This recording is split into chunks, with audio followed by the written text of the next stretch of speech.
Olá, você que me segue no Rodrigo Silva Arqueologia, que bom estar com você aqui mais uma vez para falarmos sobre teologia, sobre Bíblia Sagrada, sobre assuntos relacionados a essa temática. Se você não é inscrito no canal, está aqui o meu convite. Venha fazer parte da família Rodrigo Silva Arqueologia. Sempre temos espaço caloroso para receber mais um inscrito, nesse caso você. E se gostar do conteúdo, deixe o seu like, deixe o seu comentário e divulgue para os seus amigos. Está bem? Hoje eu gostaria de falar sobre um tema que de maneira recorrente as pessoas me perguntam. Existe uma Bíblia católica e outra Bíblia protestante? Nós podemos falar de duas Bíblias, há Bíblias diferentes, o protestante não pode usar a Bíblia católica, o católico não pode usar a Bíblia do protestante. A rigor, não existe Bíblia católica e Bíblia protestante. Eu aqui em casa tenho Bíblias publicadas por editoras católicas, como por exemplo a TEB, que é a tradução ecumênica da Bíblia, da Edições Loyola, junto com a Paulinas, e eu tenho as Bíblias também publicadas pela Sociedade Bíblica do Brasil, que é interdenominacional. A diferença, grosso modo, entre essas duas Bíblias, a chamada Bíblia Católica e a Bíblia Protestante, está no fato que a Bíblia Católica traz 7 livros a mais no Antigo Testamento e algumas porções acrescentadas ao livro de Esther e ao livro de Daniel, tá bom? Essa é a grande diferença da chamada Bíblia Católica para a Bíblia Protestante. Acréscimos ao livro de Esther, acréscimos ao livro de Daniel e 7 livros a mais que a Igreja Católica apresenta. Esses 7 livros a mais são os livros, se eu esquecer algum aqui, eu vou pegar na colinha ali. Você tem o livro de Judite, o livro de Baruque, o livro de Sabedoria, o livro de Eclesiástico, o livro de 1ª e 2ª Macabeus, e eu falei Baruque? Bom, acho que está faltando um aqui, não é? São 7 livros a mais. E você tem o livro de Daniel com 2 capítulos a mais, que o livro de Daniel nas versões protestantes termina no capítulo 12, as versões católicas trazem ainda o capítulo 13 e o capítulo 14, que fala lá do dragão Bel e a casta Susana, e nós temos algumas coisinhas a mais também no livro de Esther. Fora isto, as Bíblias são iguais, exceto, é claro, nas traduções. Você sabe que a tradução talvez mais dinâmica, uma tradução mais literal. Aliás, emendando aqui esse contexto, muitas pessoas me perguntam qual que é a melhor Bíblia, qual que é a melhor tradução. Eu, particularmente, gosto muito das traduções da King James Version, que eu tenho até aqui a Bíblia de Roma, da tradução da King James, inclusive tem a nova King James Version. É uma tradução boa porque essa aqui já foi revisada, viu? É baseada na tradução de 1611, do rei Tiago, que é a King James Version, Tiago James em inglês, mas ela tem algumas partes aqui que estão traduzidas muito bem de acordo com o hebraico. Eu tenho acompanhado isso aqui. E eu estou gostando também muito para usar na igreja da Nova Almeida Atualizada. Muito boa essa Nova Almeida Atualizada, embora toda tradução sempre tem algo a melhorar. Hoje mesmo eu dando aula sobre Egito, e eu mencionei aqui as passagens que falam do cajado de Moisés, e onde talvez eu sugeriria traduzir por cajado, eles ainda usam a palavra bordão, o teu bordão, o bordão de Moisés. Eu trocaria, porque bordão é uma palavra meio arcaica, sem contar que bordão, eu sei que significa cajado, mas além de ser mais arcaica, pode dar uma outra ideia para as pessoas. Bordão pode ser uma frase de efeito que é sempre repetida, aquele bordão. Lembram os programas humorísticos que sempre trazem um bordão? Por exemplo, aquela Lady Kate que fazia o papel de uma socialite, ela sempre terminava os quadros humorísticos falando assim, tô pagando, sempre. Então isso é um bordão, tô pagando. Então, será que seria melhor traduzir por cajado? Então, fora uma coisa aqui e outra ali, a Sociedade Bíblica do Brasil fez um excelente trabalho aqui. Tem também outras versões que eu poderia citar aqui. A tradução ecumênica da Bíblia é muito boa, a chamada Bíblia da TEB. A Bíblia de Jerusalém também. Ou seja, até eu aconselho assim, o ideal mesmo seria você poder ler em grego, hebraico e aramaico. Aqueles que não têm essa condição, a minha sugestão é colecionem Bíblias. E hoje isso fica muito mais fácil, porque através de aplicativos no celular, você pode ter aí uma infinidade de Bíblias, não somente em português, mas em outros idiomas. Lembrando que a Bíblia não é um livro para ser meramente lido, mas a Bíblia é um livro para ser estudado com profundidade, com calma, sem pressa, avaliado com oração, é claro, pedindo orientação do Espírito Santo.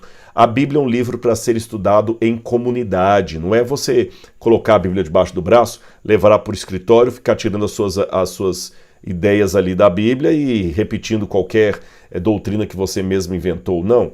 Se o que você fala tem coerência, haverá irmãos piedosos de oração que vão perceber isso.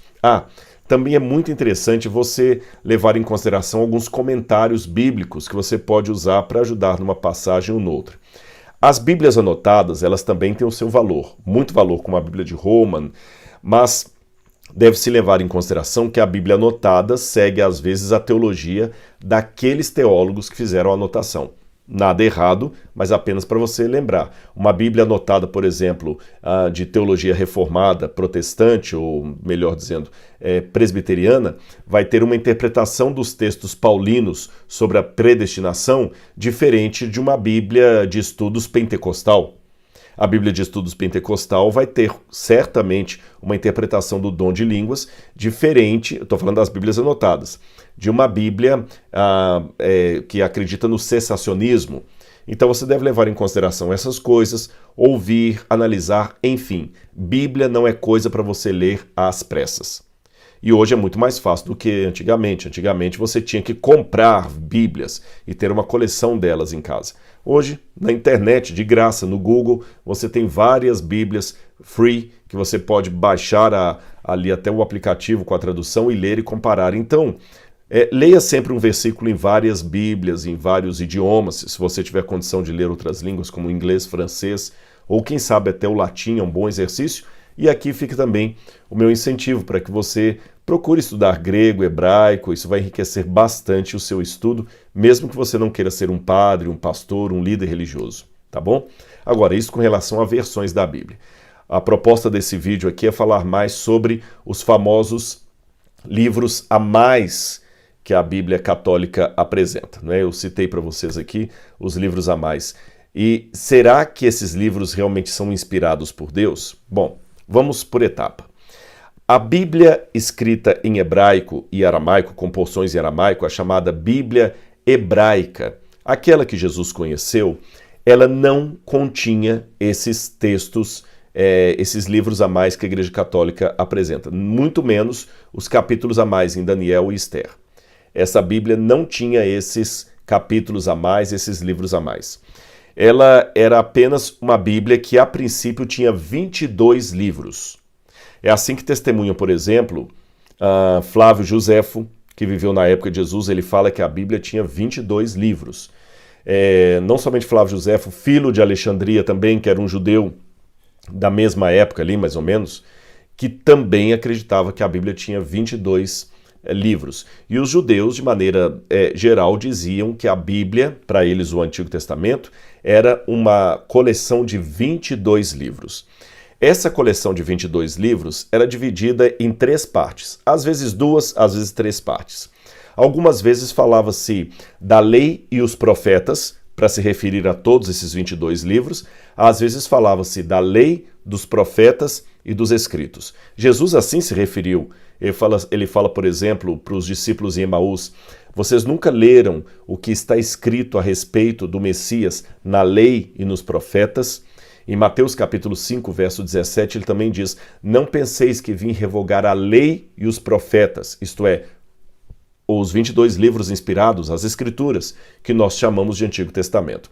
Quando Jesus declarou: não penseis que vim revogar a lei e os profetas, ou melhor, examinai as Escrituras, porque elas testificam de mim, ele estava se referindo às Escrituras do Antigo Testamento, porque o Novo Testamento não havia sido escrito ainda nessa ocasião, tá bom? Então, mesmo os católicos, eu tenho aqui um livro, por exemplo, do Frei Mauro Strabelli, eles admitem isso aqui que eu estou falando com vocês, que a Bíblia católica, que esses livros que a Bíblia católica reconhece como inspirados, eles não faziam parte da Bíblia judaica, da Bíblia hebraica. Isso está bem claro aqui.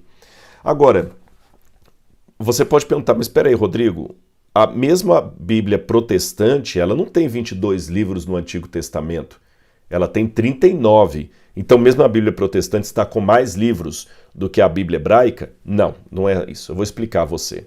É que os próprios judeus, lembra que a Bíblia tinha 3 divisões. A Torá, que eram os livros da lei, os profetas e os escritos. A Torá, grosso modo, seriam 5 livros de Moisés: Gênesis, Êxodo, Levíticos, Número e Deuteronômio. Esses 5 livros de Moisés são codificados como a Torá, a lei. São os 5 livros de Moisés. Ok. Depois vem os escritos dos profetas. Aí os escritos dos profetas eram divididos em profetas anteriores ou mais antigos, profetas posteriores e os profetas menores. Os profetas menores, que são 12 profetas ali. Esses profetas menores você tem Naum, Abacuque, Sofonias, Ageu, Zacarias, Malaquias, são 12 ao todo. Mas os próprios judeus tinham uma terceira divisão, que eram os escritos da Bíblia, tá bom? Livros que eram ali, os livros históricos, por exemplo, eram escritos da Bíblia. Livros poéticos eram livros escritos, eram os escritos.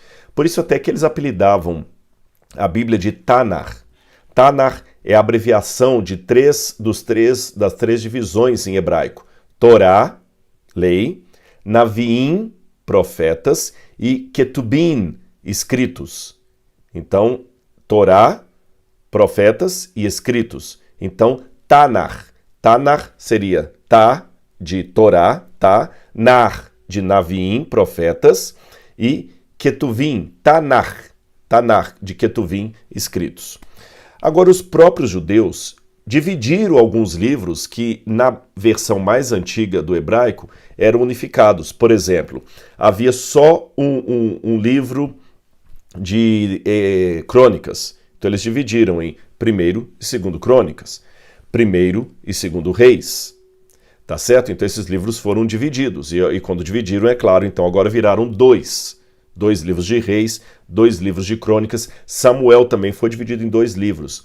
Esdras e Neemias eram um livro só, que também foi dividido. Esdras de um lado e Neemias do outro. Então, como os próprios judeus fizeram essa divisão dos livros, talvez porque estavam muito grandes, lembrem, nos tempos de Cristo, a Bíblia Sagrada dos judeus, a Torá, eles eram guardados em rolos mesmo. Então, o profeta abria aquele rolo assim.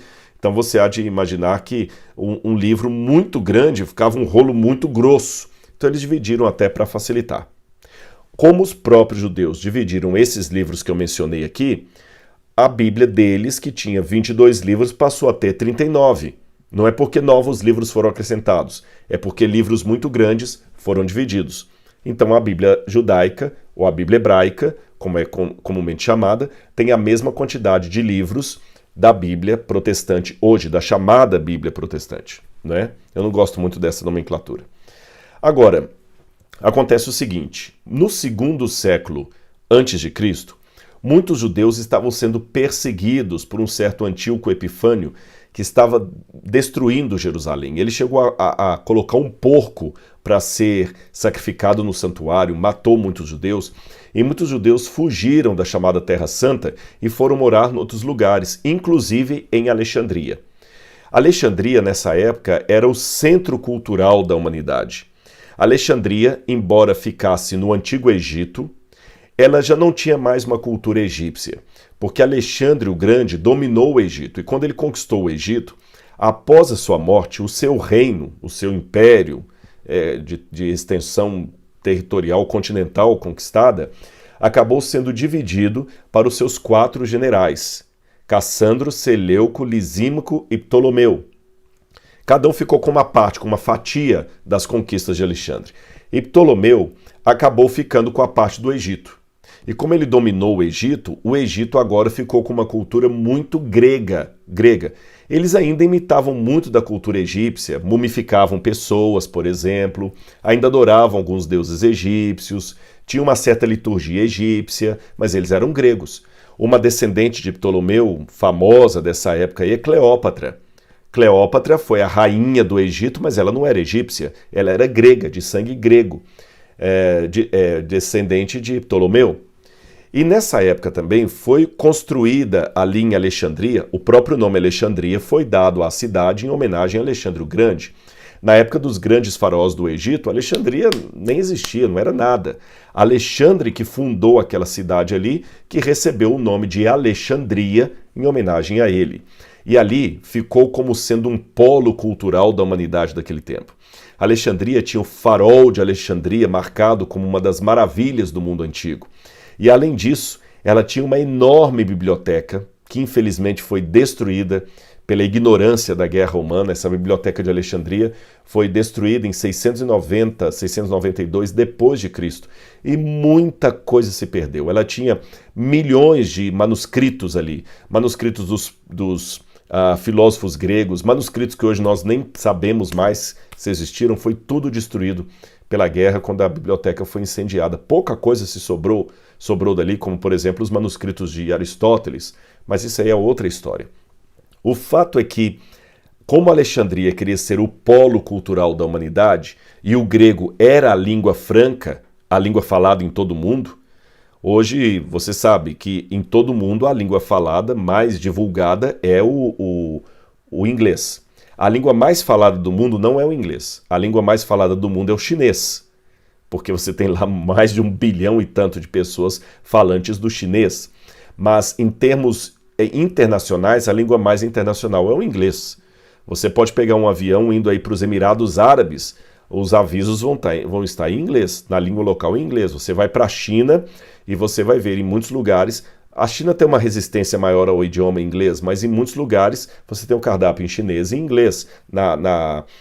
Em outros países, como a França, por exemplo, ou seja, o inglês hoje é a língua internacional. Naqueles tempos era o grego. Então eles queriam armazenar ali na biblioteca de Alexandria livros de todas as culturas. Então, como muitos judeus já estavam mudando para Alexandria, e Alexandria ficou tão apinhada de judeus, que ela tinha 5 bairros principais. E desses 5 bairros, 2 eram constituídos só de judeus. Só para você ter uma ideia. Então os judeus foram convidados a fazer uma tradução da escritura sagrada deles para o grego. Então esses judeus começaram a traduzir. A tradição, a lenda diz que foram 72 judeus que fizeram a tradução dos livros da escritura judaica. Lembre, nessa época não havia ainda Novo Testamento. Mas isso é lenda, é tradição. Ninguém pode dizer realmente que foram 72 judeus que traduziram a Bíblia. É uma lenda que acabou pegando. Aliás, é por isso que ela é chamada de versão dos 70, ou Septuaginta, ou quando você está lendo aparece LXX, que é 70 em algarismo romano, é uma forma que nós usamos para abreviar o nome da Septuaginta. Nos livros que eu escrevo mesmo, eu coloco segundo a Septuaginta, aí eu coloco lá LXX. Aliás, eu tenho bastante dessa história marcada aqui no meu livro, A Bíblia de Aleph a Ômega, da editora Ágape, que se você quiser pode adquirir. É só você colocar na internet A Bíblia de Aleph a Ômega, de Rodrigo Silva, você vai ver em várias livrarias que vendem, você pode comprar e receber na sua casa. E eu tenho um capítulo que eu conto sobre essa história que estou narrando para vocês aqui. Bom, o fato é que eles então começaram a traduzir a Bíblia. Hoje, a rigor, nós sabemos que a Septuaginta, na verdade, nem existe como uma versão única. Houve múltiplas versões em grego. Além disso, ela demorou pelo menos uns 150 anos para ficar pronta. Então essa é a conclusão que nós temos. Mas por alguma razão ainda desconhecida, algumas versões da Septuaginta começaram a acrescentar ali livros que não faziam parte original do cânon hebraico. Livros como, que eu citei aqui para vocês, Judite, Baruch, Tobias, acho que foi Tobias que eu tinha até esquecido de mencionar naquela hora. Judite, Baruch, Tobias, a primeira e segunda Macabeus, onde eles contavam a luta dos Macabeus, Eclesiástico e Sabedoria. Então esses livros acabavam entrando ali na Bíblia, 7 livros a mais. E também acréscimos em grego de Daniel e de Esther. A partir disto, esses livros talvez foram incluídos em alguma versão da Septuaginta, e quando os cristãos começaram a fazer cópias da Septuaginta ali no quarto século, alguns desses livros começaram a aparecer em versões cristãs, e os cristãos começaram a perguntar, escuta, são livros sagrados ou não são livros sagrados? É interessante que quando Jerônimo estava traduzindo a Bíblia para a Vulgata Latina, havia várias versões em latim da Bíblia, mas estava uma bagunça, era um latim mal escrito, aquela coisa toda. Aí o Papa Damásio, ou Papa Damaso, no quarto século, ele pediu a Jerônimo para fazer uma versão mais séria do latim, que ficou chamada como Vulgata Latina, ou latim vulgar. Vulgar aqui não significa coisa sem valor, não. Vulgar aqui significa popular, tá certo? De uso popular. Então Jerônimo foi e começou a estudar, se aperfeiçoar em grego, em hebraico. Ele pegou um professor de hebraico, um rabino, para ficar do lado dele, e quando ele estava traduzindo o Antigo Testamento, ele se mudou para Belém, para ali, na terra. Jerônimo fez um bom trabalho, traduzir. Só que quando chegou, que ele estava traduzindo muitas coisas do grego, das versões da Septuaginta, ele chegou naqueles livros lá que não faziam parte do cânon hebraico. Ele consultou os judeus falaram, esses livros não são sagrados. Aí Jerônimo não iria colocá-los, mas o Papa exigiu, não, a gente quer esses livros aqui, a gente quer que você acrescente esses livros. Aí Jerônimo, a contragosto, acabou acrescentando os livros que o Papa pediu. Mas o próprio Jerônimo, você pode ver isso aí em algumas Bíblias católicas, ele acrescentou algumas notas que aqueles livros que ele estava colocando, ele colocou a mando do Papa. Eu tinha, mas eu acabei doando, muitos livros eu tirei, eu já doei mais de 3.000 livros, porque há livros que às vezes você tem de graça na internet, eles ocupam espaço, e um desses livros que eu acabei doando era a Bíblia Católica com a tradução de Matos Soares, que ainda trazia as notas de São Jerônimo. E lá São Jerônimo dizia assim, até aqui, por exemplo, no livro de Daniel, ele colocava uma nota quando acabava o capítulo 12 e introduziu o capítulo 13 na Bíblia Católica, Jerônimo colocava assim, essa parte de Daniel não faz parte das escrituras hebraicas. Eu coloquei a pedido do Papa Damaso, né? Ou as versões de Teodósio Sidão, que é outra versão grega que tem lá, e outras mais, Áquila, por exemplo.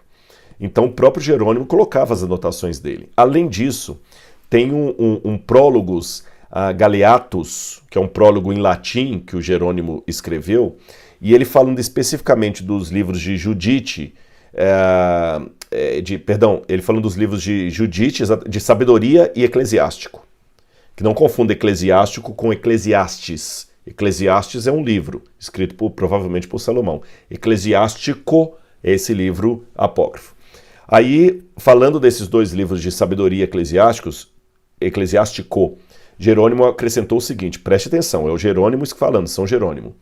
Da mesma maneira pela qual a igreja lê Judite, Tobias e Macabeus no culto público, mas não os aceita entre os livros canônicos das Escrituras. Olha o que Jerônimo está testemunhando, eu vou repetir para você.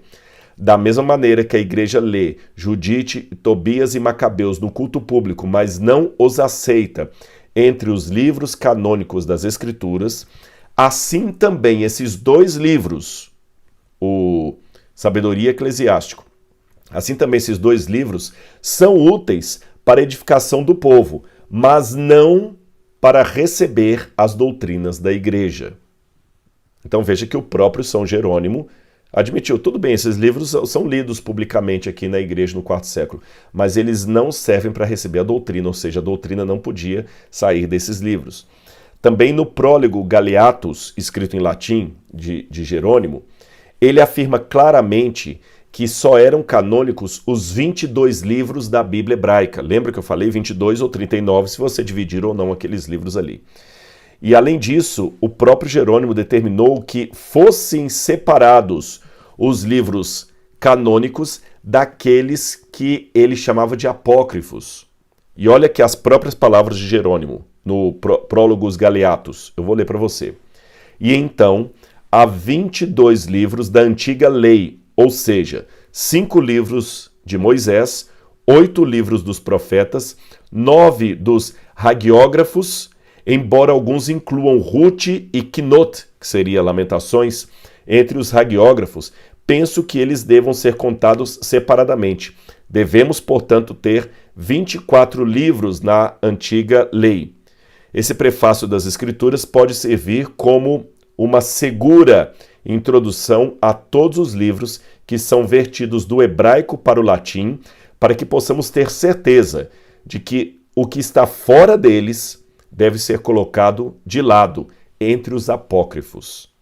Interessante, Jerônimo, São Jerônimo, tradutor da Bíblia Católica, da Bíblia pedida pelo Papa Dámaso. Aliás, é até interessante que Jerônimo, ao colocar isso aqui na Bíblia, ele usa esse termo apócrifo, e eu vou explicar para você. Apócrifo vem do grego apókrofos, que significa coisa oculta, secreta, escondida, sem saber bem a procedência. Com o passar do tempo, por questões de semântica, a palavra apócrifo passou a representar coisa que não faz parte do cânon, que não é inspirada por Deus, de segunda categoria, tá bom? Aliás, chama a minha atenção que os próprios livros apócrifos, como por exemplo, 1 Macabeus, capítulo 9, versículo 27, os próprios livros apócrifos admitem que quando eles foram escritos, os profetas já haviam terminado o trabalho deles, já não havia mais o tempo dos profetas. Vou ler para você aqui, ó. 1 Macabeus, estou lendo na tradução da TEB, 1 Macabeus, capítulo 9, versículo 27. Reinou então em Israel uma opressão como nunca houvera desde que havia acabado o tempo dos profetas, ou desde o final do tempo dos profetas. Ou seja, o próprio livro está admitindo que quando ele foi escrito, o final do tempo dos profetas já havia ficado no passado. Tá bom? Eu sei, há um argumento católico para incluir esses livros, que é o seguinte. Os católicos dizem assim, os teólogos católicos, é claro, os livros apócrifos, na verdade, eles não devem ser chamados de apócrifos, mas de deuterocanônicos. A palavra deuterocanônicos também eu tenho que explicar para vocês. Deuteros, em grego, significa segunda vez ou repetição. Por exemplo, o livro do Deuteronômio, nomos é lei, deuteros, segunda vez. Então, deuteros, nomos, repetição das leis, porque o livro do Deuteronômio repete muitas leis que estão em Levítico e em Êxodo. Por isso que é chamado de Deuteronômio, repetição da lei. Deuteros, nomos, tá bom? Então, a Igreja Católica chamou de deuterocanônicos porque eles foram canonizados numa segunda rodada. Então, na Igreja Católica, esses 7 livros, mais o acréscimo a Esther e Daniel, não são chamados de acréscimos apócrifos, mas sim de livros deuterocanônicos, que foram canonizados uma segunda vez. Canonizados por quem? Pela Igreja. E a Igreja Católica vai falar o seguinte, olha, esses livros já foram aceitos como palavra de Deus, inspirados por Deus, pelo Concílio de Hipona, pelo Concílio de Cartago e também pelo Concílio de Roma, todos do 4º século.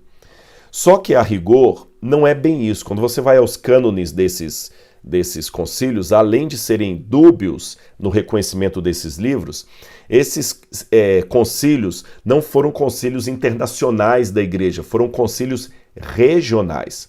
De maneira internacional, a Igreja Católica só vai oficializar os livros apócrifos como sendo deuterocanônicos, como sendo parte da Bíblia Católica, no Concílio de Trento, em 1546.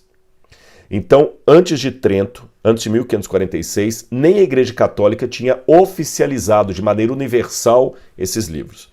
Eu sei que algum apologeta católico pode dizer assim, o Rodrigo está mentindo, porque a gente tem o Concílio de Hipona, que é do 4º século, o Concílio que eu acabei de mencionar aqui, o Concílio de Cartago, que também é do 4º século, e o Concílio de Roma, reconhecendo esses livros como sendo inspirados. Só que esses 3 concílios não são concílios universais, são concílios regionais. E eles apenas demonstram que havia uma disputa na época se esses livros deveriam ou não ser incluídos na igreja. Essa disputa, para efeitos de mundo católico, só foi cessada, ou seja, os deuterocanônicos ou apócrifos, como você quiser, eles só foram oficialmente colocados com força de lei na igreja para que todo católico aceitasse aquilo, senão seria excomungado, no Concílio de Trento, 1546. Antes disso, eu tenho uma série de autores católicos que tinham dúvida quanto a esses textos, se deveriam aceitá-los, e muitos até os rejeitavam. Por exemplo, Guilherme de Ockham, Bede o Venerável, e outros mais que eu poderia citar, autores católicos. Hugo de São Victor, são autores católicos que não aceitavam os livros apócrifos. E o próprio Jerônimo, como eu coloquei para vocês aqui, não aceitava, São Jerônimo. Bom, então, isto colocado, tem um outro argumento que a Igreja Católica também usa para incluir esses livros apócrifos. Ela diz assim, olha, de fato, admitem os autores católicos, esses livros não estavam na Bíblia hebraica, mas os próprios judeus incluíram esses livros na versão grega das Escrituras, na Septuaginta. E como Jesus e os apóstolos usavam a Septuaginta, eles automaticamente usavam esses livros sagrados. Por isso que a Igreja Cristã Primitiva os reconheceu como sagrados. Bom, calma, vamos com calma nisso aí. Em primeiro lugar, as cópias que nós temos da Septuaginta mais antigas, ali fora os manuscritos do Mar Morto, são cópias que datam do quarto século depois de Cristo.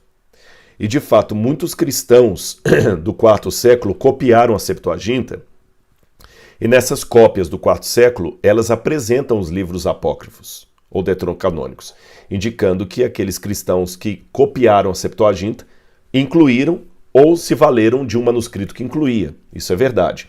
Mas eu tenho que levar em consideração alguns elementos aqui. Em primeiro lugar, são versões da Septuaginta do quarto século depois de Cristo, são muito tardias.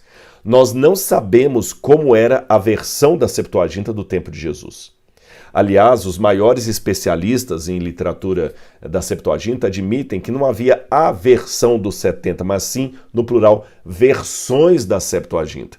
E os manuscritos que nós temos conseguido retratar, eles são dúbios. Nem todos os manuscritos da Septuaginta trazem esses livros apócrifos. Por exemplo, tem texto da Septuaginta, eu até anotei aqui no meu livro, tem texto da Septuaginta, por exemplo, que não traz o livro de Macabeus. Quer ver? Eu vou tentar achar aqui onde eu falo sobre isso aqui para vocês. Se eu encontrar aqui, eu vou passar para vocês aqui. Quer ver? Olha. Só um minuto. Olha aqui, ó. Os concílios que endossam. Não, deixe-me ver aqui, pessoal. Desculpe-me. Bom, aqui eu falo aqui, olha. Esses livros foram incluídos na Septuaginta. Aqui eu dou os argumentos católicos. Eu tinha isso anotado por alguma coisa, eu devia ter marcado meu próprio livro aqui, para ficar mais fácil eu colocar para você. Aqui, olha, achei. É disputável se esses livros realmente faziam parte do cânon original da Septuaginta. As mais antigas cópias que temos dela foram feitas por copistas cristãos, isso é que eu acabei de falar com vocês, de modo que não podemos dizer se as cópias judaicas originais continham ou não esses livros. Essas cópias cristãs datam do quarto século em diante, ou seja, são tardias. E o mais importante é que as 3 cópias mais extensas, esse aqui que eu queria ler para vocês, as 3 cópias mais extensas da Septuaginta não estão de acordo quanto à lista do cânon dos livros apócrifos ou deuterocanônicos, pois trazem diferentes listas. Por exemplo, nelas estão incluídas os Salmos 151 a 155. E, de fato, a Bíblia Católica não traz os Salmos 151 a 155. Mas algumas versões da Septuaginta trazem esses salmos. Por que a Igreja Católica não os acrescentou? Vou mais. Algumas Bíblias católicas trazem os Salmos de Salomão, que a Igreja Católica não traz. A oração de Manassés, 3ª e 4ª Macabeu, Odes de Esdras e o Esdras grego, que as versões católicas não reconhecem como inspirados. Ou seja, se esses livros são inspirados por Deus porque estão na Septuaginta, então a Igreja Católica deveria reconhecer também esses que eu mencionei para vocês aqui, o Salmo 151, 152, 155, o Salmo de Exorcismo, que está ali, o Salmo de Davi da batalha contra Golias, que está na versão da Septuaginta, deveria reconhecer os Salmos de Salomão, a oração de Manassés, terceiro e quarto Macabeus, que não está na Bíblia Católica, Odes e Esdras grego, que não está na Bíblia Católica. E outra coisa também, como eu falei, as versões da Septuaginta variam, elas são diferentes. Nem todas trazem os mesmos livros. Quanto à citação também, é interessante notar que Esdras não, Fílon de Alexandria, que usava a Septuaginta, em nenhum momento ele cita os livros apócrifos como sendo inspirados, nem Flávio Josefo, que também usava a Septuaginta e era do primeiro século. Flávio Josefo fala do Antigo Testamento como sendo de 22 livros. E nos manuscritos do Mar Morto, nós encontramos alguns fragmentos de cópias da Septuaginta. Mas a gente deve levar em consideração que nos manuscritos do Mar Morto você tem uma infinidade de livros que estão ali espalhados e que não são canônicos. Você tem a guerra dos filhos da luz contra os filhos das trevas, você tem o documento das regras da comunidade, você tem uma série de salmos de ascensão que não estão na Bíblia, nem na Septuaginta, nem na Bíblia judaica. Então é difícil pegar os manuscritos do Mar Morto como critério disso aí. Há um outro argumento também, que ele é dúbio. Dizem que os livros do judaísmo foram incluídos no concílio de Jâmina, ali em Jâmina, no ano 90 d.C., que fechou-se o cânon das escrituras judaicas, e que os judeus de Jâmina tinham um cânon das escrituras diferente dos judeus alexandrinos. Isso não é bem verdade. A gente não tem, do pouco que sobrou dos relatórios de Jâmina, nada que fala que livros eles incluiriam ou se tirariam da Bíblia judaica. E mesmo os judeus hoje não aceitam os livros apócrifos como fazendo parte da Escritura Sagrada de Deus. Aliás, deixe-me dizer que a mais antiga lista cristã que nós temos dos livros do Antigo Testamento é a lista que foi preparada por Melito de Sardes, no ano 170 d.C. E nessa lista não estão incluídos os livros apócrifos ou deuterocanônicos. Então, para os irmãos e irmãs católicas que estão assistindo esse vídeo, eu coloco essa explicação aqui, mas com muito respeito e diálogo com você que pensa diferente de mim. Tá certo? Não estou aqui desdenhando a fé dos católicos, nem dizendo que a Bíblia deles é pagã e que a dos protestantes que é... Não. Eu, como falei, eu tenho Bíblias católicas que eu uso, ou melhor, eu prefiro falar Bíblias publicadas por editoras católicas. Eu não reconheço os livros deuterocanônicos como inspirados por Deus, dei as razões porque eu não os reconheço, mas fica a seu critério aí agora tomar a sua decisão em relação à canonicidade ou não desses 7 livros a mais que foram acrescentados nas versões católicas da Bíblia, tá bom? Um grande abraço. Agora, o mais importante de tudo isso é estudar a palavra de Deus e colocar em prática aquilo que ela ensina. Que Deus abençoe você e até o nosso próximo encontro. Tchau, tchau.